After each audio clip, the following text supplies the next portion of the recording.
Dans l'actualité du 13h15, c'est fini pour la 14e Assemblée Générale des EPE. 48 heures pour tirer un bilan globalement satisfaisant des comptes de gestion des sociétés d'État. Niakiteda Idrissa Seré nous en parle dans cette édition. Et puis, demain, c'est un dimanche d'élection pour le Burkina. Les conseillers municipaux choisissent leurs représentants au Sénat. Dans la région des Hauts-Bassins, plus de 1100 conseillers iront voter leurs 3 sénateurs. Ambiance avant scrutin sur place avec notre bureau de Bobo Dioulasso. Mesdames, Messieurs, bonjour et ravi de vous retrouver. Les établissements publics de l'État au rapport à la faveur de la 14e Assemblée Générale de ces sociétés d'État, les comptes de gestion sont passés au pain fin pour l'exercice 2012. Les rapports présentés sont jugés globalement satisfaisants avec des indicateurs de performance qui évoluent d'année en année. Niakiteda. Pendant 2 jours, la 14e Assemblée Générale a passé en revue la gestion de la soixantaine d'EPE au titre de l'exercice 2012. Une gestion jugée globalement satisfaisante au regard des chiffres et des rapports fournis. Un bond de 21% en recettes, les établissements publics de l'État ont aussi connu une progression de 20,50% au niveau des dépenses.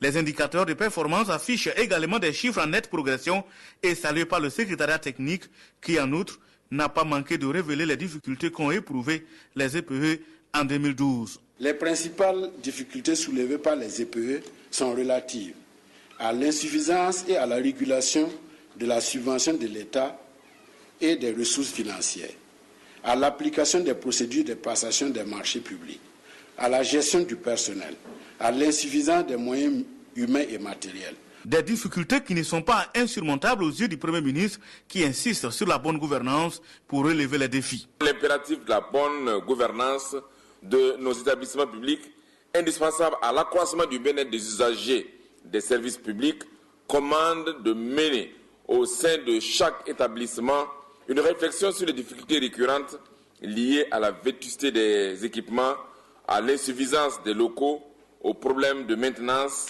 en vue de se doter d'un plan d'investissement afin de renforcer de manière progressive leur capacité opérationnelle. La concertation et le dialogue devraient être également en ligne de mire pour garantir un bon climat social, élément essentiel pour un bon fonctionnement des EPE, foi du Premier ministre qui invite les dirigeants à l'élaboration d'un plan de carrière des agents. À ce sujet, une conférence annuelle sur la gestion des ressources humaines au niveau des EPE a été fortement recommandée par la 14e Assemblée Générale des Sociétés d'État consacrée aux EPE. Pour les dirigeants des EPE, l'Assemblée Générale constitue un cadre d'évaluation, mais surtout de partage d'expérience entre responsables et autorités. À l'issue de cette 14e Assemblée Générale, certains se sont exprimés au micro de Idrissa Seré.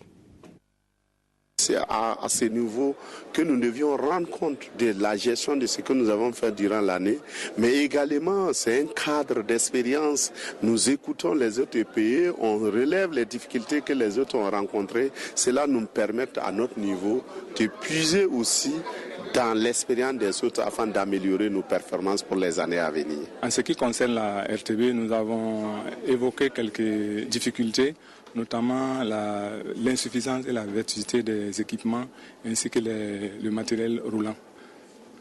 C'est ce qui a été retenu au niveau de la RTB. Alors, dans ce sens-là, le ministère de l'économie et des finances nous soutient, ou du moins que nous avons un accompagnement sous forme d'un emprunt de l'État pour nous accompagner.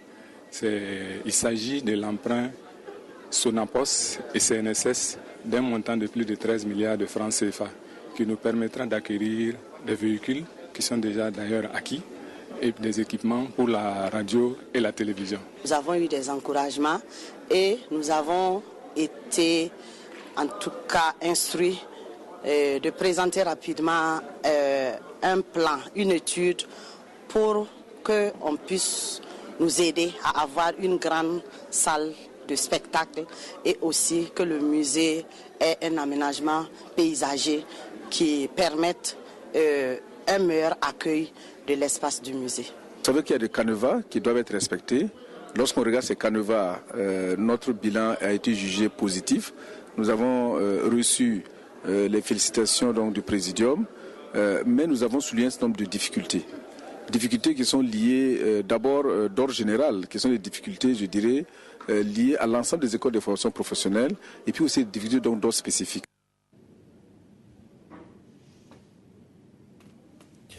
Demain, c'est un dimanche d'élection pour le Burkina Faso. Les conseillers municipaux vont choisir leurs représentants au Sénat. Dans la région des Hauts-Bassins, plus de 1100 conseillers iront voter leurs 3 sénateurs. Ambiance avant scrutin sur place à Bobo-Dioulasso avec Christine Koulibaly. Plus que quelques heures et les 1187 conseillers municipaux des Hauts-Bassins, à l'instar de ceux des autres régions du Burkina, iront aux urnes pour élire les 3 représentants de la région à la 2e chambre parlementaire du Burkina. Et à J-1, tout semble mis en œuvre pour un bon déroulement du scrutin. Il faut dire que c'est des élections qui vont se passer le plus simplement du monde. Et au niveau de la région, il y a des structures, comme on l'a dit, qui vont se charger de la surveillance et de la mise en œuvre de ces élections. Au niveau communal, les préfets seront chargés de surveiller et de prendre les dispositions. Au niveau provincial, ce seraient les hauts commissaires qui vont surveiller l'organisation. Et au niveau régional, ce sera le comité régional. Nous sommes fin prêts. L'étape actuelle, nous venons de recevoir le matériel électoral que nous avons placé dans les 39 bureaux de vote. Alors voilà, en tout cas tout est prêt pour l'organisation le 28 juillet 2013. 3 formations politiques sont dans le starting block dans la région des Hauts-Bassins. L'AND-PJS, l'UPR et le CDP. Et chaque parti y va de sa stratégie pour séduire les conseillers. Au niveau du CDP, il y a une organisation qui a été mise en place depuis la direction du parti. C'est ainsi qu'il y a une coordination régionale qui a été mise en place, ensuite des coordinations provinciales, jusqu'au niveau des mairies. En plus de l'organisation du parti, je vais vers les conseillers pour les sensibiliser, pour que, en tout cas, l'objectif du parti là soit atteint, c'est-à-dire que la participation de tous les conseillers du parti à cette élection, pour qu'on ait un score très très honorable et aussi qu'on puisse arracher les 3 postes de sénateurs au niveau de la région. Ce n'est pas seulement les conseillers du CDP, tous ceux qui sont en mesure de participer aux élections là, nous allons vers eux. Même les conseillers de l'opposition, nous allons les contacter. Maintenant, chacun est responsable de ce qu'il fera. Tout se passe dans la discrétion et c'est ce que même nous avons souhaité, du moins que nous avons appelé tous les conseillers municipaux au niveau de la ville et au niveau de la province et surtout aussi de la région à sortir pour voter massivement.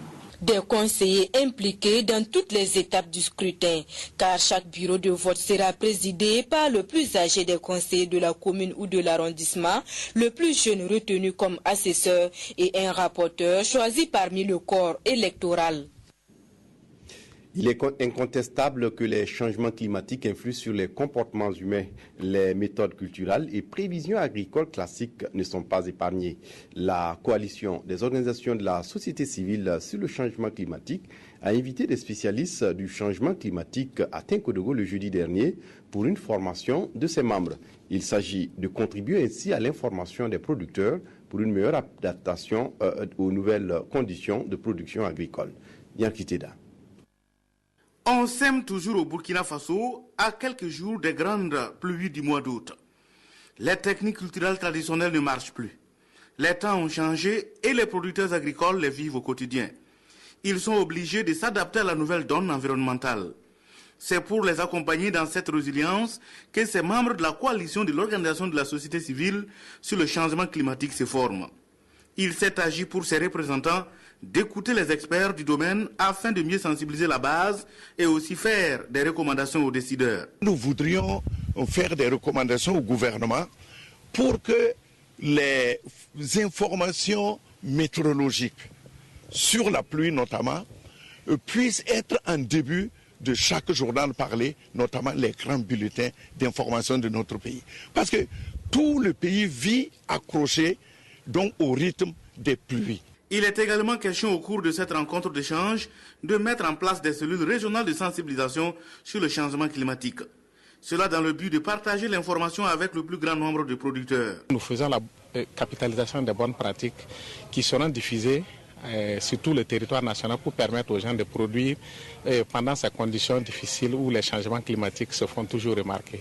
Donc ces représentants au niveau régional là seront les relais. Le gouverneur de la région du Centre qui a présidé la rencontre s'est engagé à accompagner toutes les initiatives au plan régional tendant à atténuer les effets du changement climatique. J'espère simplement que nous saisirons en tout cas les conclusions de cette rencontre-là pour apporter notre contribution en tant que région, en tant que Sahéliens, apporter donc notre contribution à toutes les initiatives qui sont développées dans le sens donc d'une résilience de nos populations donc à ce phénomène de changement climatique. En attendant, les participants veulent tout connaître de ce nouveau phénomène environnemental et les dispositions à prendre pour y faire face. La saison des pluies également est le début des campagnes de réforestation au Burkina Faso. Le ministère de l'Environnement envisage une vaste campagne de reboisement sur toute l'étendue du territoire. Environ 10 millions de plants sont prévus pour être mis en terre. Un engagement pris ce jeudi à Dori, dans le Sahel. Le concept est accompagné d'une exigence planter utile. Karim Namouano. Désertification accélérée menaçant la savane, coupe abusive du bois à des fins mercantiles, forte pression animale compromettant la végétation résiduelle, tous les ingrédients sont réunis pour une prise de conscience et une responsabilisation tout azimut. 10 millions de plants à mettre en terre cette année, le département de Salif Ouedraogo voit grand et montre la voie, un ménage, un arbre pour notre diversité biologique. Qui, mieux qu'un ménage, peut être responsable d'un plan? C'est pour aussi amener les populations au niveau le plus bas à comprendre que la préservation de notre biodiversité, ça leur incombe à tous et à tous. C'est eux, ce sont les ménages, c'est nous tous, chacun, qui devons prendre conscience que lorsque nous parlons de changement climatique, ce n'est plus de 20 mots. Les effets pervers du changement climatique, ces représentants du ménage en ont aussi conscience. Ils reçoivent leur plan avec pour instruction d'en prendre soin au regard des bénéfices liés aux produits forestiers non ligneux ici exposés.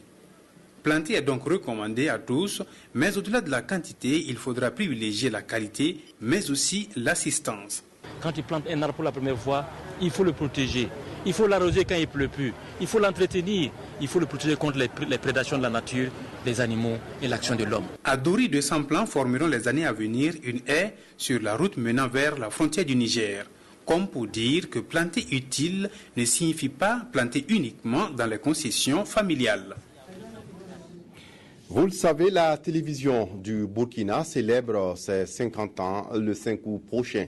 Mais avant d'arriver à la télévision du Burkina, il a fallu la Volta Vision. Et à l'époque, pour se rapprocher de son public de l'intérieur, la Volta Vision avait opté pour l'installation de relais de diffusion. On les appelle les centres régionaux télévisuels, dotés d'infrastructures vidéo et d'émetteurs. Comment fonctionnait-il? Quel impact ont-ils laissé aux populations? Élément de réponse dans ce grand format que nous propose Peggy Ouedraogo. L'idée de l'expansion de la Volta Vision, l'ancêtre de la radiodiffusion-télévision du Burkina, remonte aux années 80. En 1982, très exactement, le tout premier centre régional de télévision, CRT, voit ainsi le jour à Bobo-Dioulasso. C'est constitué d'un magnétoscope, d'un émetteur et puis des équipements BF, tels que moniteurs et puis téléviseurs, et qu'on mettait des cassettes et on diffusait. Je ne peux dire que la bande annonce, ça n'a pas commencé tout de suite. Moi, je faisais ça déjà à ma manière, quoi. Quand je recevais le programme, moi, je faisais les inserts, je commentais sur les images. Si c'est un artiste, je cherche avec la fiche technique, je cherche son background et puis je commente et puis je lance le film. Donc, chaque fois, les gens entendaient cette voix grave là qui chauffait le coin et ils ne voyaient pas. Donc, les gens même venaient à la radio pour voir c'est qui commente chaque fois là. Puis, je n'hésitais pas à commenter vraiment. Donc, m'a surnommé l'homme sans visage de Bobo. Jusqu'en 1990, des relais de diffusion ou CRT seront implantés dans des villes comme Waïgouya, Dédougou ou encore Fadan-Gourma. Les populations peuvent dès lors suivre en différé, avec un décalage pouvant aller jusqu'à une semaine, les émissions de la station mère basée à Ouagadougou. Ce projet qui s'appuyait, il faut bien le souligner, sur les infrastructures de l'Onatel, donc était subdivisé en 3 phases. La première phase consistait à implanter ce qu'on a appelé des centres régionaux de télévision dans les principales villes du Burkina. Et ces centres régionaux de télévision devaient recevoir les cassettes, les films sous forme de cassettes et les diffuser localement. Donc ça veut dire que les journaux et autres ne pouvaient pas l'avoir en direct. Et ça, c'était la première phase. La deuxième phase consistait donc à relier ces CRT avec Ouagadougou pour permettre la diffusion en direct. Et enfin, la troisième phase, c'est la continuité du processus jusqu'à couvrir le maximum de villes. Programmateurs, journalistes et techniciens, ceux-là qui étaient chargés des CRT avaient plusieurs casquettes une fois 18h arrivés. Moi, je suis arrivé à cette salle-là en 1986 comme bénévole et jouant le rôle de correspondant de l'agence d'information du Burkina de l'AIB.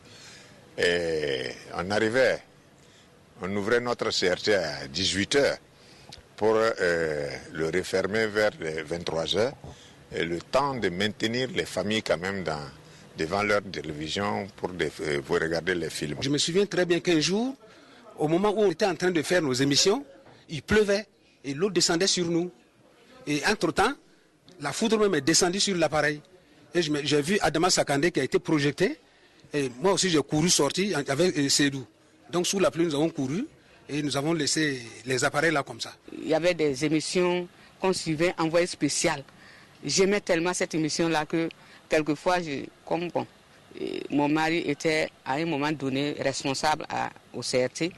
Je lui disais, quand vous allez chercher les programmes là, il faut qu'il y ait suffisamment d'envoyés spéciaux. Le CRT est venu combler un vide et cela a permis aux gens de pouvoir suivre la télé. À partir de 1990, 6 villes sont dotées de ces centres régionaux de télévision: Waïgouya, Koudougou, Fadane Gourma, Banfora, Po et Dédougou. Je me rappelle que lors d'une tournée d'inspection des installations, dans une cour à Waïgouya, on a dénombré près de 90 personnes autour d'un poste récepteur. C'est pour dire que ce que beaucoup estimaient être donc du bricolage, c'est-à-dire donc des vidéoclubs, ça faisait quand même l'affaire des populations qui, avant cette période-là, ne savaient rien de ce qu'on appelait télévision. Donc c'est pour dire que vraiment, à l'époque, on a répondu à des préoccupations donc, très très importantes. Et je pense que pour un professionnel, ça fait plaisir. On arrivait à créer quand même une ambiance de vie au niveau des familles. Les familles, sur le plan social en tout cas, se retrouvaient beaucoup. Et chaque soir, je voyais bien des foules qui rejoignaient là où il y avait les télévisions. Je me rappelle bien que le centre de lecture qui venait d'être créé avait une télé et la salle ne contenait pas du tout le personnel parce que sur les gens qui prenaient d'assaut ce centre-là. Un peu plus de 10%, c'est le taux de couverture cumulé qu'enregistre la télévision nationale en 1995. En cette même année, des privilégiés reçoivent en direct des émissions depuis Ouagadougou. Il s'agit de Boromo, Koupela et Tinkodogo. À la faveur de la Coupe d'Afrique des Nations de 1998, l'État burkinabé met les bouchées doubles et renforce la puissance des émetteurs de la télévision nationale qui émet désormais en direct sur plus de 27% du territoire. En 2005, la télévision du Burkina dépasse le stade des faisceaux hertziens pour monter sur satellite. Les perspectives, elles, vont crescendo. Nous voulons, au-delà donc de la diffusion sur le web, sur les ordinateurs, maintenant procéder à la diffusion sur le web, mais sur les portables. Faire en sorte que justement la diffusion et permettre justement à tous ceux qui sont en mouvement de pouvoir aussi sur la télévision du Burkina, sur les portables, sur en tout cas des équipements portatifs. Mais cela nécessite effectivement un redimensionnement donc, des programmes, un redimensionnement de l'équipement et c'est des projets qui sont en cours de réflexion et nous pensons pouvoir d'ici là en tout cas les finaliser. Que de chemin technique parcouru depuis ce 5 août 1963 date de la diffusion des premières émissions sur la Voltavision. Rassurez-vous, chers téléspectateurs de la RTB, le meilleur reste encore à venir. Tout à fait, le meilleur pour les 50 ans à venir. En sport, le Ghana et le Burkina en hommes représenteront le groupe D Zone Afrique pour la suite des éliminatoires de la Coupe du Monde de volleyball 2014. Les Burkinabés, malgré leur défaite hier soir face aux Ivoiriens, 2-7-3, ont arraché le second ticket qualificatif du groupe. Les temps forts du match avec Davakini. Burkina Faso Côte d'Ivoire, le match décisif, le match de la qualification. C'est donc sans round d'observation que les deux formations ont entamé le premier set du match. Les éléphants de Côte d'Ivoire en retard de gain, 0-3 la veille face aux Black Stars du Ghana, sont très motivés. Paul Elkana et ses camarades mettent sérieusement en difficulté les étalons volés en rouge. Service smatché, attaque en puissance, les Burkinabés sont incapables de trouver la solution. Les retours sont difficiles, le premier rideau défensif ne fonctionne pas. Les Ivoiriens l'emportent alors 25-21. Au deuxième set, les Burkinabés qui n'avaient besoin que d'un set pour se qualifier se mettent à la tâche.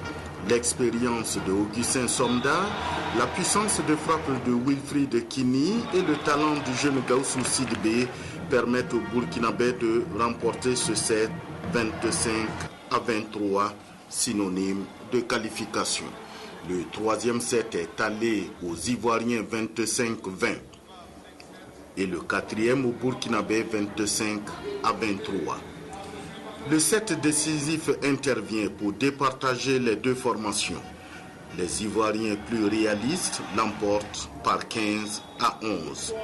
3-7-2, c'est le résultat final. J'ai été d'abord très heureux de l'organisation de cette compétition ici au Burkina Faso.